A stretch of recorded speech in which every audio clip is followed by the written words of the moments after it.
So on the topic of beef in general, have there been any beefs in the past couple, years, months even, that really struck you as odd or forced or like organic? Like any beefs of note that you've seen?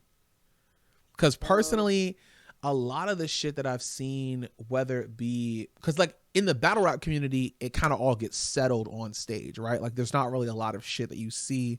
It's like hype up to an event and then it happens and it's done until they need the next chapter in the saga or whatever, right?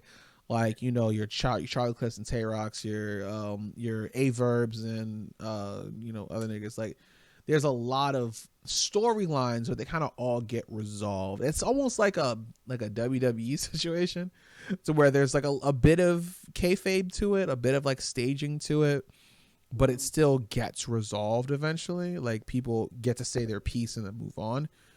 But I haven't seen much like actual beef in mainstream rap, but I'm also not tapped in fully to like that sub level of like people who aren't at the very I very mean, top or completely underground and no one knows them. There's like a mid level of rap that I just personally haven't tapped into, just because either you're just starting out or you're already at the top from my perspective of rap. And I know there's like a ton of people in the middle who I just haven't really tapped into. But I I feel like you mean, probably have a little bit more of knowledge of that mid section, so that's why I'm asking you. as far as like rap beef, we really ain't had nothing.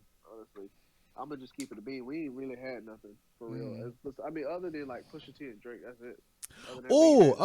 okay, because I do remember the Pusha T and Drake situation. Pusha T being a local or a native of the 757, I guess. It was really interesting to see how people reacted to it, because the main crux of that beef was like the same thing as the Meek Mill beef. If I'm being honest with you, it was like Well, a if party you outside of Drake accused him of not writing his own shit, and then Drake responded, and then Pusha T responded back, which is I feel like something Meek didn't do. okay, so here's the whole thing with that. So like, Jay Prince and Pusha T have been going back and forth since like the early 2000s.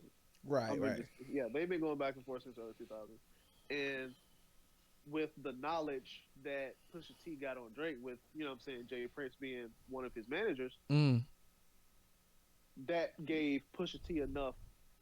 enough Yeah. yeah, right. That gave him enough ammo to shoot shots at both Drake and Pusha T. Like when you go back and listen to Daytona, right? You go listen to What Would Meek Mill Do, right? Yeah, yeah. What would Meek do? That track right there was simply saying like, yo, like if you want to battle, it's whatever. Like Right, right. Because I I feel mean, like, like Pusha was way more confident oh in, yeah, in approaching this. It wasn't a let me just throw shit out there and see what sticks. It was I'm throwing calculated shots. If you bite, we going at it. We're right. actually I have responses ready. And That's Drake what it did. came down to. And even in the Pusha beef, like Drake was way more cautious. Because with Meek Mill, he struck back twice quick. And it was just that's just what it was, because there was no response until War Pains, right? But Right. with Pusha, I'm pretty sure he responded, and then Pusha had Life of Adonis, and then it was kind of just quiet on as far as Drake's camp is concerned. You know, what people don't understand is what people don't understand is Jay Prince didn't want no smoke. He was Absolutely. saying that's really what it was. Jay Prince didn't want any smoke. Now, I'm not saying What's the now. relation between Jay Prince and Quentin Miller? Because I remember Quentin being at the center of a lot of the controversy as a ghostwriter and I as mean a that's really person, I'll say essentially this. as like not necessarily the villain, but like Pusha being like Drake doesn't write his own shit and this guy can prove it, and then sort of putting him in the center of all of it. Yeah, that's just really what it was. That's just really what it was. It's just hey yo, you can't really talk like basically Pusha T is like you can't call yourself legitimately like you can't say like I'm one of the best rappers, but you have a ghostwriter. Not saying now, not completely saying that's a Yeah, bad thing, honestly, because but if you look at the but origin of the of hip hop in general, ghostwriters have been a thing for forever. That's just how it works. Like the writing process is incredibly complicated, and anyone who suggests that they write all their shit organically even if you just have homies in the studio who are helping you with bars, they are ghostwriters. I don't care what anyone says. If you are in a studio and the rapper is writing bars and you say, what if you say this? You helped write the fucking song. That's how it fucking works. And anyone who thinks otherwise is fucking delusional. I'm sorry. I've had a lot of sweet tea vodka tonight. So at this point, we're getting into the really spicy takes. Yeah. But yeah, that's really the whole thing with the Quentin Miller situation. That's really what Pusha T was just like, yo, like I can prove that you don't write your songs. Hey, right. And it really comes down to how much does that matter? Like that's on the outside looking in, you really have to ask yourself, how much does it matter where the delivery comes from, not where the words come from, because the delivery and the performance are really all, as we established earlier in the show, what people are paying attention to. Like regardless of like literally what you said earlier, people don't care about the culture or where it comes from. They care about how it's packaged. And are you familiar with Donald Glover's brother, Steve? Not too familiar. Okay, so Steve G is honestly pretty poignant for the stuff that he's put out. Like he's really like he's been on a lot of like Beano projects. He was on Kawhi, but like one of the like sort of speaking parts that he had was him talking about like, do you really like how they gave it to you? Or do you really like that shit you like, or do you like how they gave it to you? Because it's all about packaging. And then he references Dave Chappelle saying, you know, Coke, Pepsi taste the same. Whoever tastes better is the one that pays the most at the time. And it was really just more of a roundabout way of saying that like the packaging and the presentation of a lot of the things that we consume is incredibly important to our general perception of it. Whether or not we actually like it is kind of lost because of the fact that we care more about packaging than we do about content.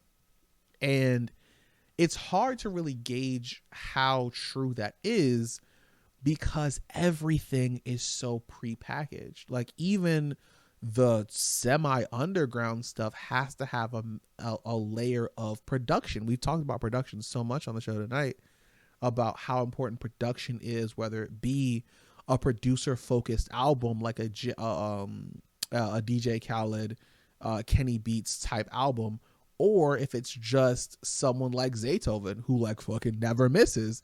And so if you hear it's a Zaytoven beat, you're already predisposed to liking, not even necessarily liking the track more, but you're like, oh, this is probably going to be heat regardless. So you approach it with the mindset of this is going to be heat. And then it probably is because it's fucking Zaytoven, you know? Right.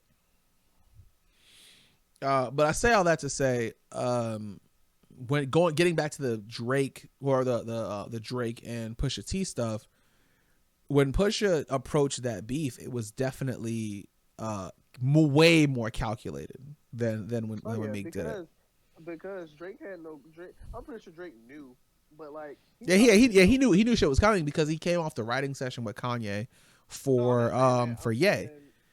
I'm saying like Drake probably knew about the beef that Pusha T and Jay Prince had back in the day, but I'm pretty sure like he knew about it, but he didn't pay too much attention to it. It probably slipped his mind.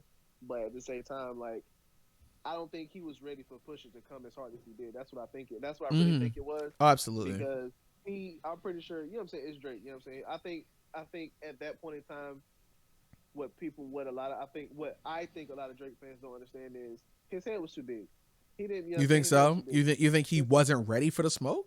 He wasn't ready. He wasn't ready. People say he was, but he wasn't. Jay Prince tried to say he was, but he wasn't. Drake wasn't ready. His head got too big. So he ducked out. Well, Jay Prince claimed that he told Drake not to release the freestyle. Like, nah, that ain't what it was. Wait, you talking about the Duppy freestyle or after that? No, after he released Life of Adonis, right? Mm-hmm. And Jay Prince was like, nah, man, we trying to cut out all this beef stuff, man, because it could have went way further than what it would have been. Right. That was sort of the cop out. He was like, oh, this could have been so much worse, and it was like, could it though? Really? That's really what it was, bro. That's really what it is, and I'm just like, nah, you're protecting Drake, bro. You don't want Pusha T to stain his image. That's really what it is. Like Drake got a big head. Mm-hmm. Drake got he got a big head. He got body. Just take the L, dude. You know what I'm saying? Like and what it pisses me off is Drake fans don't want to admit it. Drake took the L. Yeah. As a self-proclaimed Drake fan, I will say that there was an element of that beef didn't count because Drake didn't respond. Like there was a built-in cop out of like, well, because there was no response, it wasn't an L because he didn't fight back type shit. When realistically, Duppy Freestyle did come out and there was a response, so there was a back and forth. So it is an L. You have to sort of hold that as a fan and as a creator. You have to hold that. He has to hold that L. And I was telling people, I'm just like, bro, Drake lost. He lost. Yeah. No, he didn't. No, he didn't. No, he absolutely lost. And then there's no reason to deny that fact, like really, because at the end of the day, beefs aren't fights. They're not like heavyweight bouts. There's no record to be held as far as being a creator and beefing with somebody. It's not as detrimental culture-wise as people are claiming it is.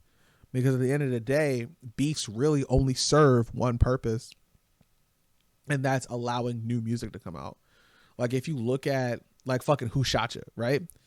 Like Who Shot Ya as a track is so much more culturally significant than the origins of it, right? Like the beef between Pac and Biggie was important, but the music that came out of it, I feel like is even more culturally significant. You know what I'm saying? Right. And what made me mad is Jay Prince tried to compare the beef to Tupac and Biggie. We have a Tupac and Biggie situation. Like, no, we will not, because both of their managers hated him. Right. So Suge Knight hated Tupac. P. Diddy didn't like Biggie. So. But, so it was way more going on than just them beefing with each other. There was a lot of industry fuckery to be had, honestly. And they made it seem like Tupac and Biggie hated each other when really it was all a misunderstanding. Yeah, because I mean, like even in hindsight, a lot of like the air's been cleared when it comes to that particular beef. So. Yep. So like, you know what I'm saying? Now that we know what happened with the beef, it's just like, damn, the air's been cleared and they're not even alive to experience this clear air. You know what I'm saying? Right. Which is hella unfortunate. Right. They were still young. They both only had like what, 2 albums or 1 album apiece? I believe like so. That. Something it was like impressively short, a short range. Yeah. As far as like how early in their careers they got cut down. It was fucking. Right. I think they both did have 2 albums. Because it was what Life After Death. Yeah. Biggie. And then he had I forgot his debut. I forgot the name of his debut album. I think it was Notorious. I don't know. I forgot. I haven't. It might be Notorious actually. Let me check. Yeah, I haven't listened to their music in so long. But yeah, that's just like Drake took an L. A lot of the fans didn't want to admit to that. But yeah. Yeah, it was actually just Ready to Die and then Life After Death. He had a lot of death-related albums. He only had the 2 albums, but that was for Biggie. And then Tupac had All Eyes on Me, Me Against the World, Strictly for My Niggas, and then Are You Still Down was a single, I believe. But yeah. So yeah. Oh, it was album. Remember Me. Yeah. So he had a few albums. A lot of them were like live albums, but he had releases up until like 2006. No, he had Soldier to Soldier after that, but all of that was posthumous. Yeah, but yeah, it's just how Jay Prince tried to compare that beef to them. It was kind of whack, and it was a cop out, though. Because absolutely. If you proclaim that Drake had a career-ending freestyle, why not let him release it? Like if you really thought that it was for the best to not release it, that means one, you didn't think it was enough to put the beef to rest because you felt like it would still continue, which means obviously it wasn't a W at that point, or you knew for a fact that it was an L. Like either you weren't confident that it was a W or you knew for a fact it was an L. Either way, you cannot say that, you let it end amicably for any other reason. Like the fact that you decided not to release it says more than you want it to. And that's just how it is. Right. And it sucks that our generation has never had like a full on beef. Other than in my opinion, I mean, we had like Jay-Z and Wayne, but like they just Jay-Z and Wayne went on for like 10 years, so yeah, I mean, I mean, no, it was actually for a few years. They went for 10 years. They kept going back and forth for about 2 3 years. But Well, so I say that because there are a lot of like you said, subliminals that still persisted even after the quote unquote beef was done. Like right, even right, after they had right. squashed it, quote unquote squashed it, because obviously people still feel how they feel. There's a lot of subliminal shots that get thrown even into the Watch the Throne era, the Magna Carta Holy Grail era, the Dedication 6 era. Like there was a lot of shit that I say yeah. was I think they're yeah, still doing subliminals, but like all in all, absolutely. it really wasn't that much of a beef. It's like Yeah, that's what it it really comes down wasn't to. that much. Yeah, I said I mean, they both still admire each other's skill because they're both fucking phenomenal rappers. Honestly, So yeah, it really comes down to that, right? Like I feel like as far as Drake, not say Drake, as far as Wayne and Jay-Z go, they're goats in and of themselves. Like it's kind of hard to have the goat conversation with them because of how prolific they are. Not even based on skill, for real. Because real talk, there are people who can't out rap them. Like Jay oh, most Z, definitely. there are people who can out rap Jay Z. Like that's just how it works. But at the same time, if you look at the run, if you look at the cultural impact, if you look at the cultural significance, they're some of the goats, if not belonging on that Mount Rushmore of rappers, which is an interesting place to sort of be as far as the rap game is concerned, because at the end of the day you've solidified yourself as one of the greats, and you kind of really don't have to do much after that point, right? So I what do mean, you because it's at that point they have nothing else left to prove. You know what I'm right, saying? right. Because if you as a person have released three blueprints and Magna Carta and Watch the Throne and 444, The Black Album. the Black Album, like you've done so much for hip hop. Like what do you really have Yep. to prove to anybody? Like You don't. I feel And then on the flip side people. of that, if you have, 6 dedications under your belt, what, 5 droughts, five Carters, fucking rebirth, no ceilings. Like if you have all of these things to your name, the fuck you gotta prove to anybody? You Wayne really has don't. You don't have to prove anything. You're Lil Wayne at that point. Like, you don't have to do shit at all. what people don't understand. The Wayne is he wasn't trying to prove it to the fans. He was Hmm. trying to prove it to himself. That's why he went so hard. That's really what it comes He down was to. trying, Like, like when you look at his track record. Look, let me tell you something about Wayne. hmm tell What me, people don't tell under, me about Wayne real quick. what people don't understand about Wayne is it wasn't the fact that he was better.